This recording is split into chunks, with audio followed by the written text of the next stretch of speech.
Hi everyone and welcome back to Keep Turning Pages. I'm Margot. I'm Jeanette. And today we're going to do our January reading wrap-up.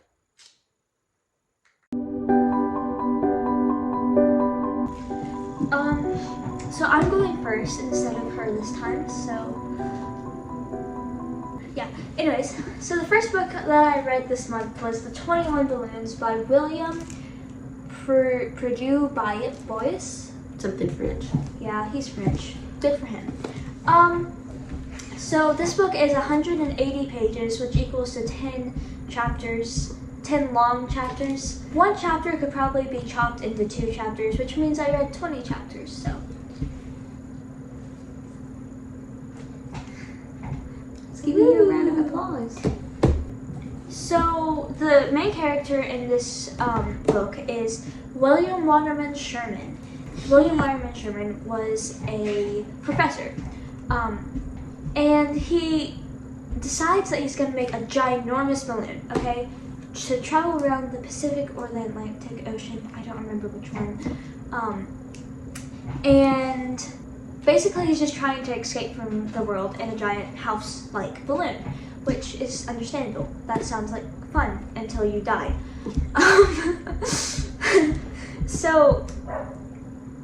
Well, he ends up on the shore of Los Angeles with not one balloon, but 21 balloons, which is where the 21 balloons name comes from. Pretty self-explanatory. So everybody's questioning, like, what happened? Why are you here? I thought you were, like, leaving. Why do you have 21 balloons? Which is the main question.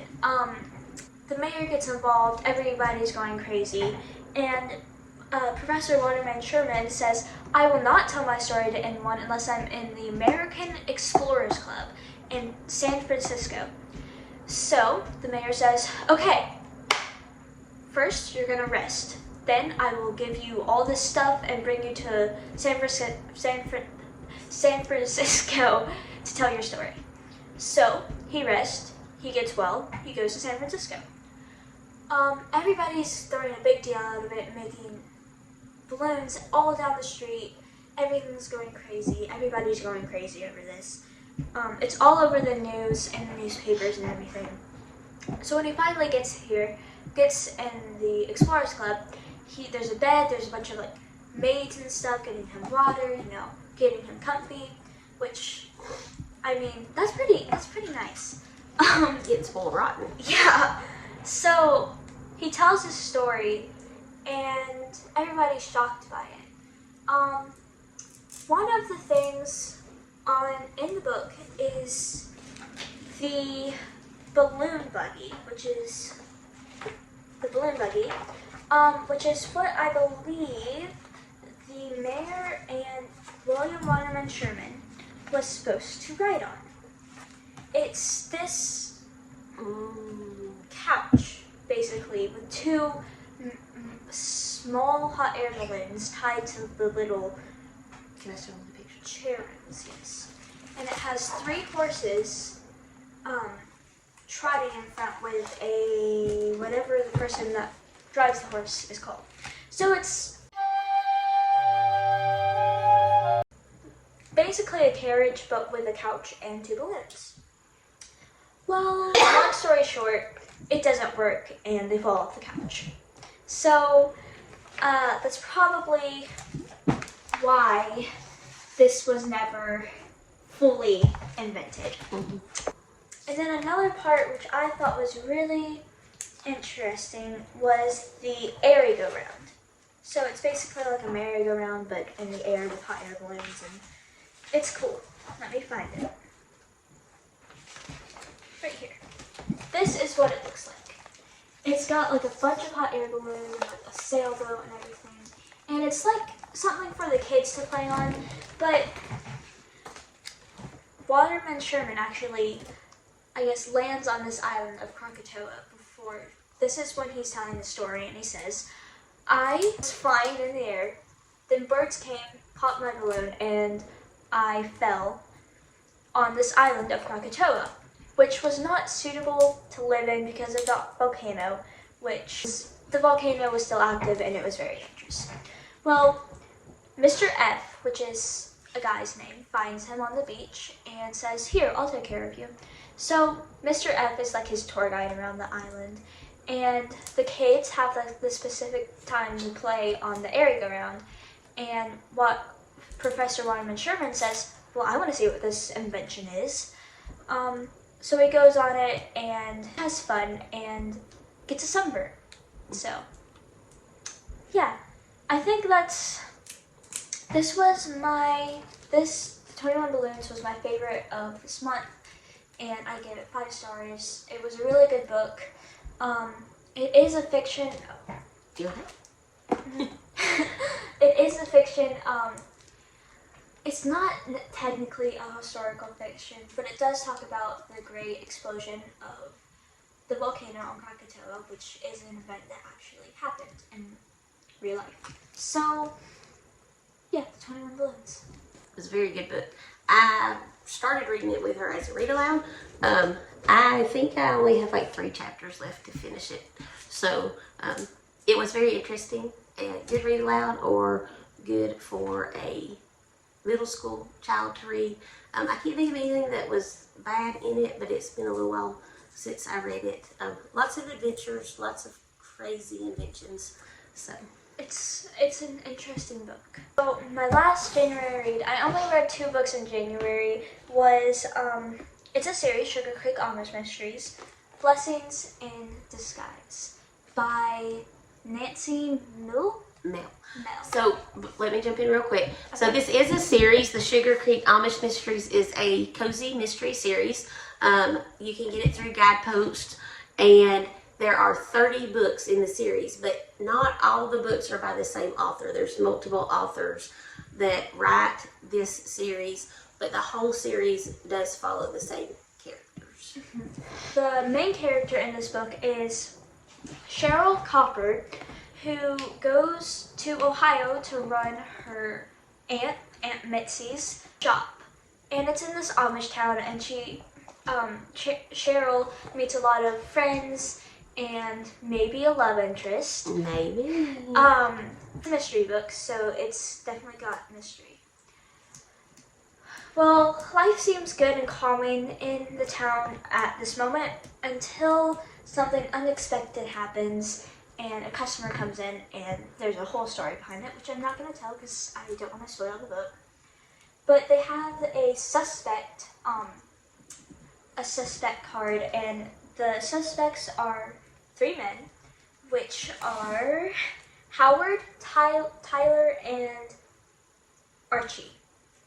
So, who will it be? We don't know. Cheryl does have a little black cat named Bean? Boris? Wait, Bo. Bo. Named Bo, not Bino. Or Boris. Bo, and he was my favorite. So he kind of reminds me of Scarlet, which is one of our cats.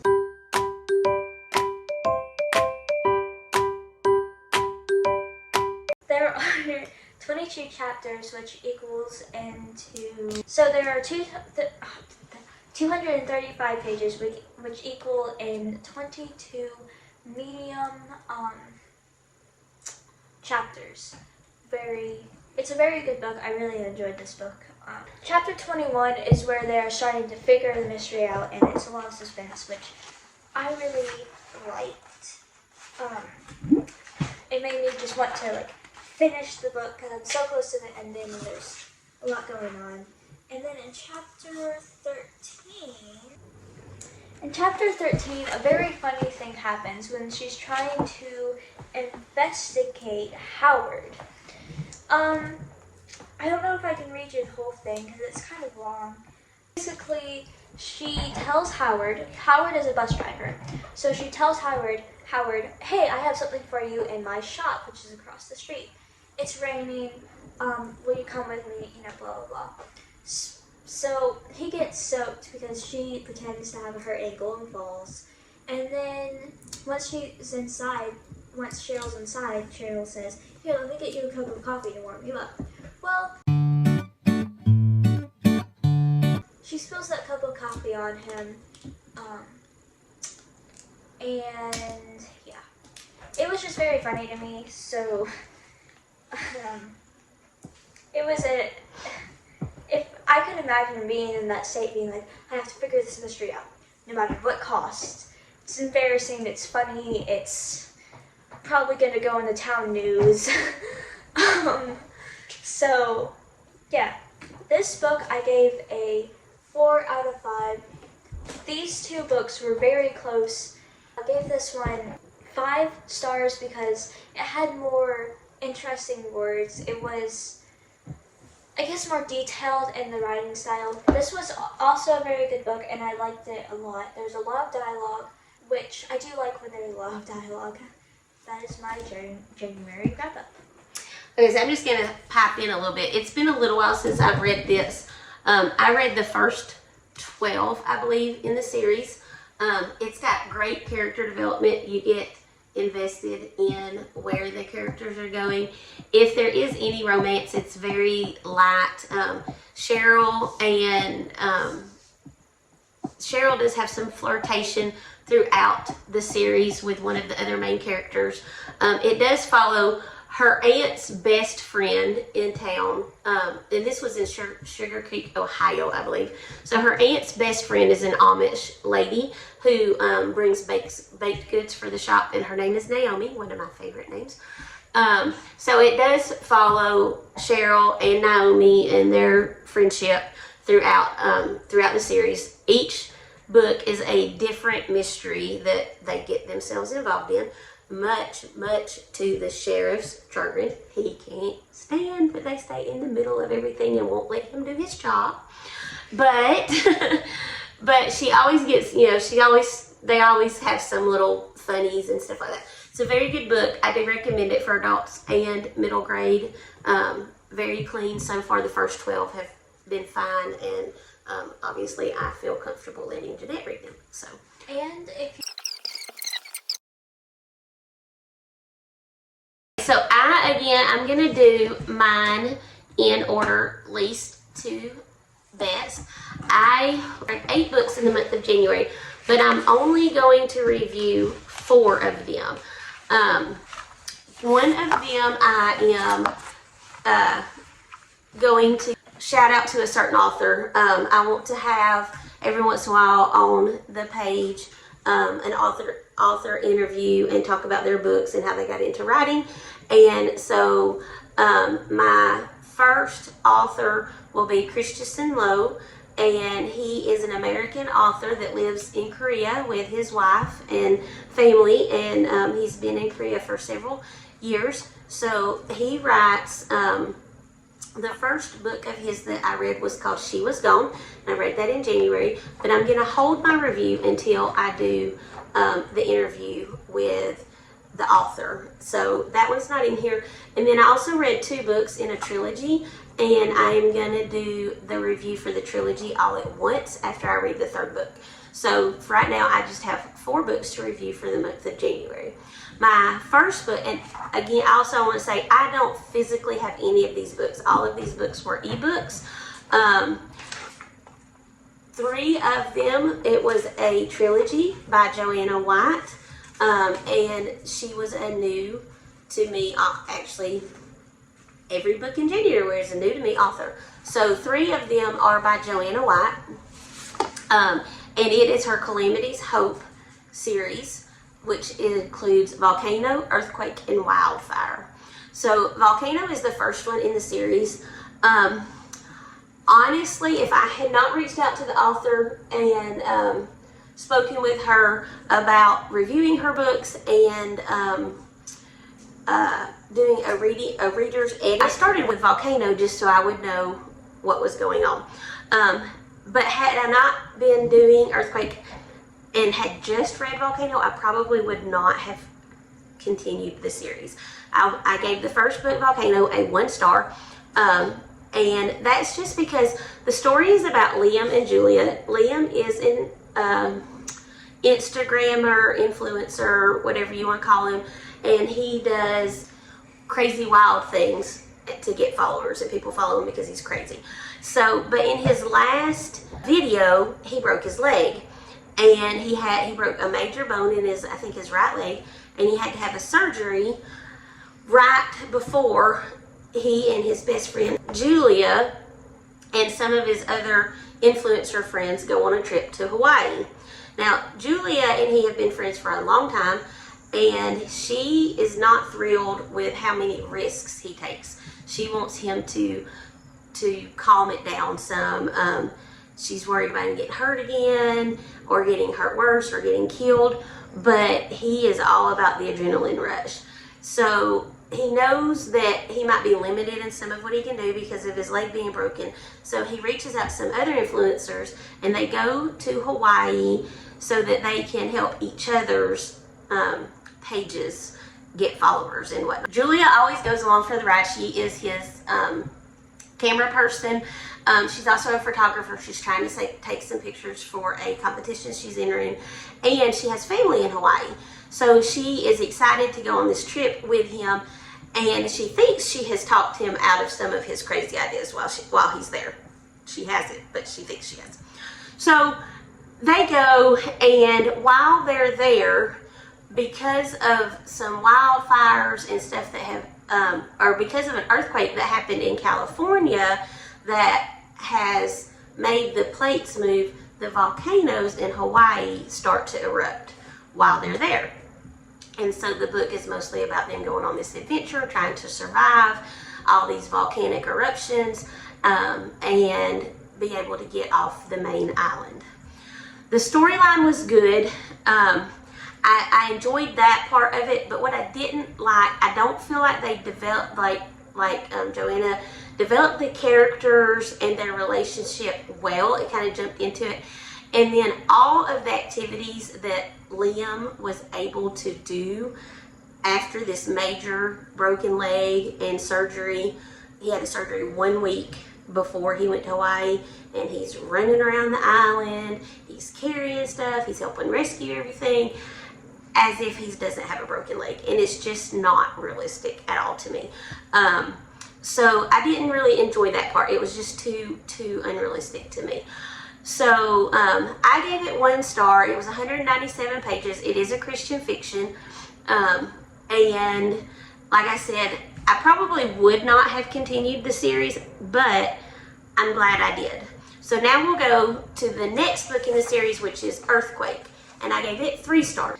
She does a much better job of developing her characters, getting you interested in their storyline, and developing their relationship. So the second book is about Miles and Lizzie. They're both Christians who have been transplanted to California. Miles moved to California with his mom after his dad has passed away. So he is a college student.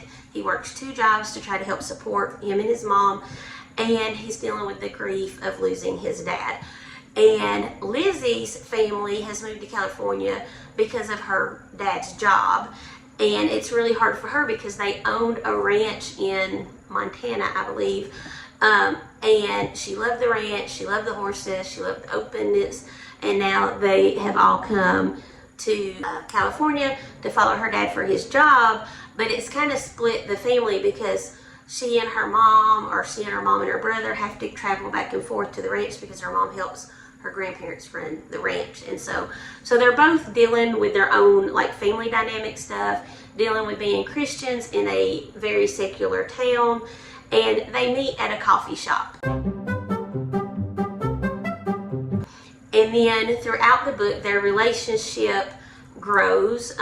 Lizzie and her family do attend a church, and Miles and his mom had not found a church yet, so they begin to attend a church together. And then as their relationship is growing, an earthquake happens. And so then throughout the book, they are trying to find his mom and get to her parents and make sure everybody's safe and get out of California before everything happens with the earthquake and everything. So it was a really good book. I enjoyed the characters. It was a lot more realistic, and it made me want to go ahead and read the last book in the series. So the next book I'm going to review, though, is not the last book in the series, because I'm reviewing it from least stars to most stars. So my next book is The Extraordinary Deaths of Mrs. Kip. This was an audiobook that I listened to, and it was really, really good. It's about a reporter named Aiden Kelly who wants to be to get her own byline in their newspaper, and so her boss gives her the job of writing Mrs. Kip's obituary. So she's kind of bummed because she sees an obituary as like a throwaway, because nobody really reads the obituaries unless they know somebody that has passed away or something like that. So she's bummed. It's just an obituary. She thinks it's a quick job, but it's unique because Mrs. Kip is not dead. Do ba do ba do ba do ba do ba do ba do ba do. So yes, she is alive.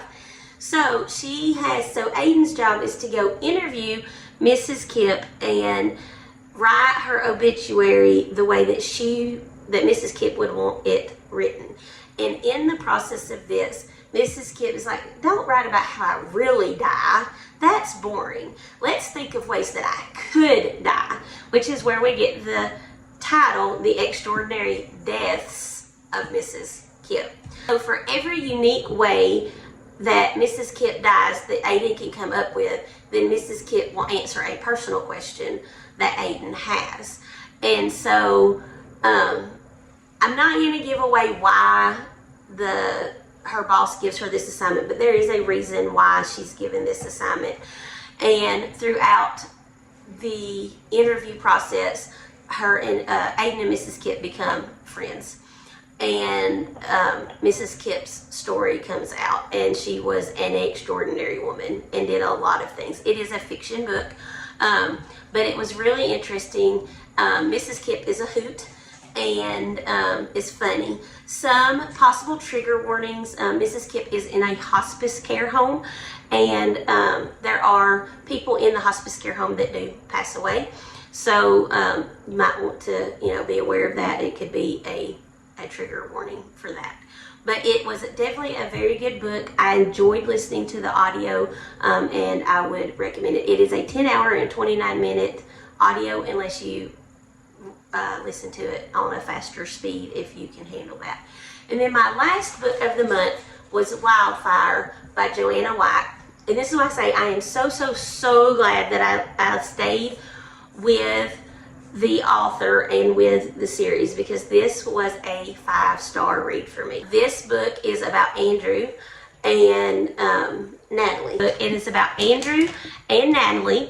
Andrew is a Christian Army veteran that is also an amputee from an Army injury. And throughout the story, he is dealing with his PTSD from different things that he went through in the Army, and it does talk about those things. So that could be a trigger warning for some people. Natalie is a gymnast from a wealthy family. Her mother does not support her being a gymnast. She wants her to work in the family business, become a realtor, and just follow in line. Her dad is supportive of her, but Natalie also wants to be independent and kind of stand on her own. During one of her practices, she hurt her wrist, and so Andrew and Natalie meet in physical therapy, and they become friends and start to get to know each other. Andrew is a Christian and Natalie is not a Christian in the story, but they don't have the typical, oh, I like you and you won't date me unless I'm a Christian, so let me hurry up and get saved so that we can date. That's not how this storyline goes, which is one of the reasons that I really enjoyed it. Then I also liked the way that Joanna wrote in the storyline of salvation. Andrew and Natalie are going out together, and Andrew has gotten to know her. They've gotten to know each other for a while, and he wants to move to the next step, but he knows before they can become girlfriend and boyfriend, they have to have a talk about his Christian views, because he doesn't want to date somebody that he can't see marrying, and he doesn't want to marry somebody that is not a Christian. So they're out one night, and he mentions about how wonderful God is because of the stars he created. And Natalie says, is your religion really that important to you? And he says, well, yes, but to me it's not a religion, it's a relationship. And he goes on and explains his viewpoints in that. So he goes on, and they talk back and forth a little bit about his beliefs, and she throws him a lot of questions about salvation and how being a Christian means you have to be perfect all the time. And then they get into the scientific details of evolution versus creation. And I just really enjoyed the way that Joanna wrote that conversation in there, because it was very realistic and answered a lot of questions that some people may have. Then the conversation ended, and it went on, and it says that after that date, Natalie could not get the conversation out of her mind, but she is somebody who really investigates. And so she started investigating the Bible and started digging into it and looking at everything. She was not about to just believe because Andrew believed or somebody else believed. So she really goes in and starts investigating everything. Shortly after this, there is a wildfire that breaks out, which is also a result of the earthquake that had happened in California. So all three of the books tie in, the natural disasters tie in together. And then there's the whole adventure of them going through the earthquake and trying to get out of the earthquake and all that stuff. So it was a really good book. I loved the way that the author brought in the Christian beliefs and the conversation with that. I loved how the characters were developed, how their relationship grew slowly, and so it was a really good read. I do recommend the book. You can read the books separately or all together. They all are interesting books, but you can read them individually. One thing I will say for the series, the order of the series is Volcano, Earthquake, and Wildfire, and I feel like that is a little out of order. I honestly would have rather read them Earthquake, Volcano, Wildfire, because the earthquakes in California is what started everything else. But Volcano was my least favorite of the books, and so if you read them in the order they were written, Volcano, Earthquake, Wildfire, you can see how the author kind of grew through the writing and got better at it with each book. So my 5-star read of the month and favorite read was Wildfire, and I do recommend it. I really recommend The Extraordinary Deaths of Mrs Kip, especially on audio. I really enjoyed it on audio. It was had funny moments, sad moments. Bring tissues because you'll need them. I guess that's it. That's our January reading wrap up for the month, and we hope y'all enjoyed it. And remember, keep turning pages. Bye.